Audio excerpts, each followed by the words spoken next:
শিরোনাম। এবারে বিস্তারিত। ভারতে বাঁধ ভাঙা পাহাড়ি ঢল ও টানা ভারী বৃষ্টিতে ভয়াবহ বন্যা দেখা দিয়েছে দেশের সীমান্তবর্তী জেলা সিলেট, ব্রাহ্মণবাড়িয়া, ফেনী, হবিগঞ্জ ও মৌলভীবাজারে। কয়েক ঘন্টার মধ্যে এসব জেলায় অন্তত 200 গ্রাম পানিতে ডুবে গেছে।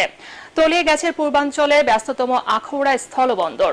প্লাবিত হয়েছে আগরতলা আখাউড়া মহাসড়ক। ফেনীর পরশুরামে পানিবন্দী কয়েক হাজার মানুষকে উদ্ধারে অভিযান শুরু করেছে সেনাবাহিনী। ব্রাহ্মণবাড়িয়ায় ডুবে এক গৃহবধূর মৃত্যু হয়েছে।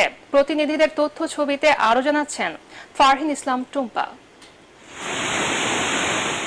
রাতে হঠাৎ করেই উজান থেকে নেমে আসা পাহাড়ি ঢল ও টানা বৃষ্টিতে তলিয়ে যেতে থাকে সীমান্তবর্তী বেশ কিছু গ্রাম। প্রথমে খারাপ হয় সিলেট ও হবিগঞ্জ জেলার নিম্নাঞ্চলের পরিস্থিতি। কিছু বুঝে ওঠার আগেই অনেকের বাড়িঘর তলিয়ে যায়, অনেকে আটকা পড়েন পানির মধ্যে।